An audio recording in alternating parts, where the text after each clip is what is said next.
Set your life on fire and seek those who fan your flames. The Philly translation of that is don't be hanging with no jank-ass jokers that don't help you shine. The prerequisite for spending time with any person is that they nourish and inspire you. They feed your flame. Look at your last 5 text messages. Are those people feeding your flames or dousing your fire? Put your phone down for just a second and look around. Look to the people around you. Are those people throwing logs on your fire or are they pissing on it? The people that you spend time with are gonna make or break your dreams. Everybody don't deserve to be around you.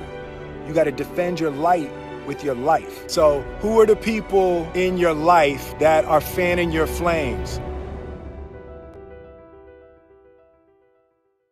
Because I wanted you to hear this too, because you're my nephew. So a dude screamed to me the other night, "Hey, Will, I want to be an actor, man. I want to be an actor just like you." You know, usually people say stuff to me like that. I'm like, "Yeah, man, you know, you can do it." Give them an encouraging word.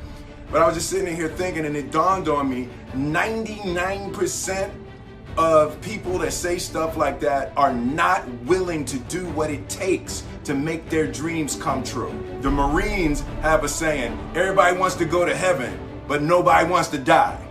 And that's just real. At the center of bringing any dream into fruition is self-discipline.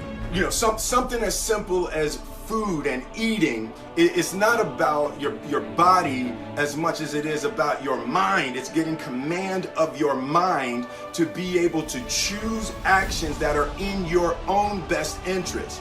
Every day, we are choosing shit that's not in our own best interest, right? So if the world is attacking you and the world wants to fight you and the world's trying to hold you down, so you're gonna kick yourself in the balls?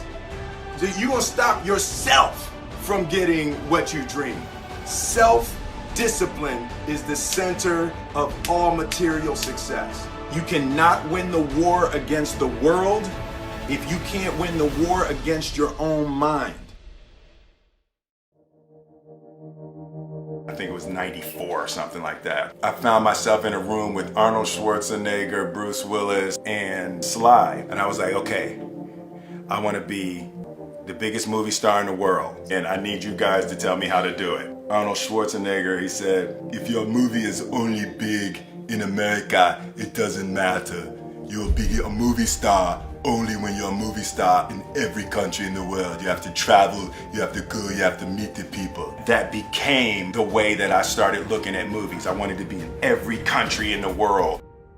I was just having a debate with a friend of mine, and we got stuck on the difference between fault and responsibility. She kept talking about how something was somebody's fault, it's somebody's fault. And I was like, it don't matter whose fault it is that something is broken if it's your responsibility to fix it. For example, it's not somebody's fault if their father was an abusive alcoholic, but it's for damn sure their responsibility to figure out how they're gonna deal with those traumas and try to make a life out of it. It's not your fault if your partner cheated and ruined your marriage, but it is for damn sure your responsibility to figure out how to take that pain and how to overcome that and build a happy life for yourself. Fault and responsibility do not go together. It sucks, but they don't. When something is somebody's fault, we want them to suffer, we want them punished, we want them to pay. We want it to be their responsibility to fix it, but that's not how it works, especially when it's your heart.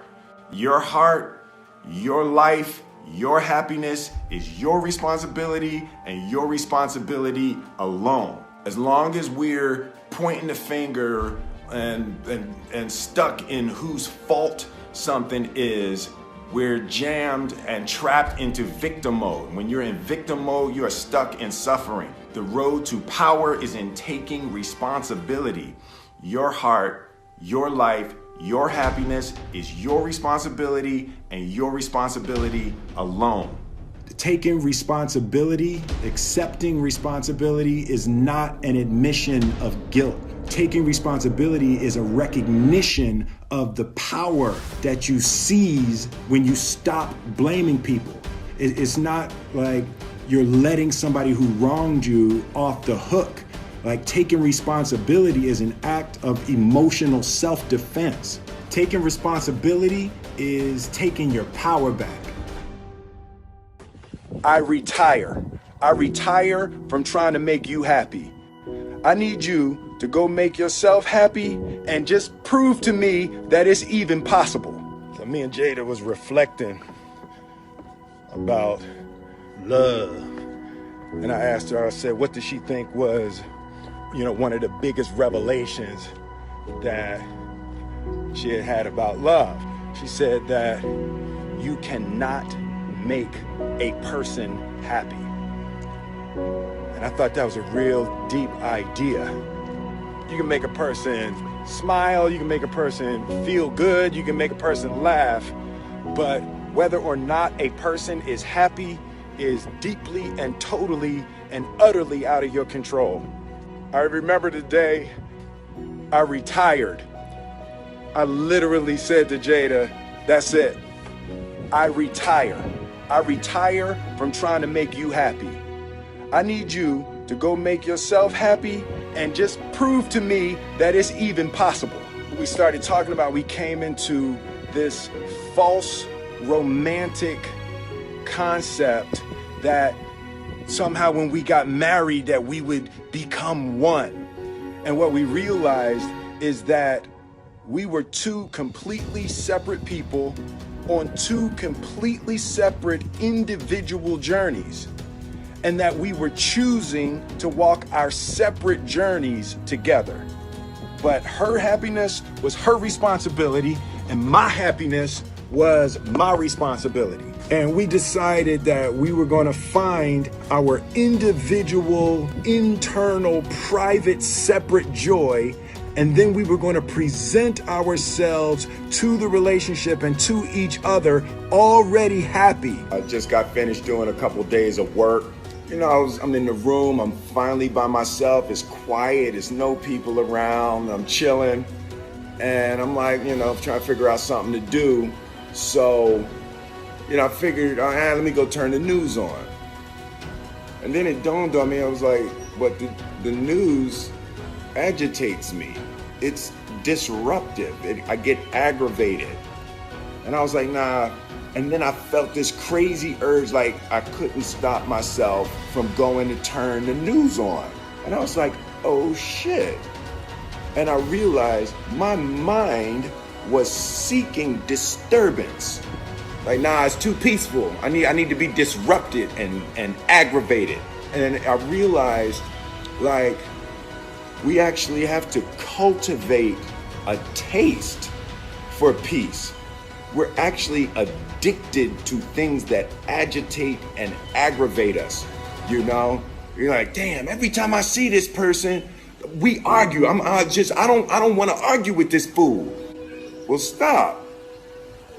What happens is we actually get addicted to the argument. We're addicted to the aggravation, addicted to the agitation. I just really made a decision to myself today, just sitting here in the Cayman Islands, that I'm going to be quiet, I'm going to be still, and I'm going to be alone.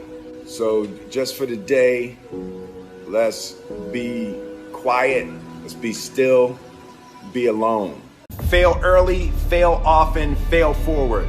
Successful people fail a lot. They fail a whole lot more than they succeed, but they extract the lessons from the failure and they use that, the energy, and they use the wisdom to come around to the next phase of success. Failure is a massive part of being able to be successful. You have to get comfortable with failure. You have to actually seek failure. Failure is where all of the lessons are. When you go to the gym and you work out, you're actually seeking failure. You want to take your muscles to the point where you get to failure, because that's where the adaptation is. That's where growth is. You gotta take a shot. You have to live at the edge of your capabilities. You gotta live where you're almost certain you're going to fail. That's the reason for practice. Practice is controlled failure. You're getting to your limit, getting to your limit, getting to your limit.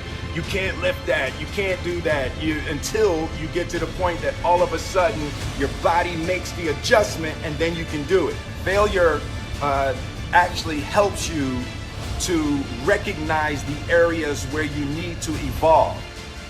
Fail early, fail often, fail forward.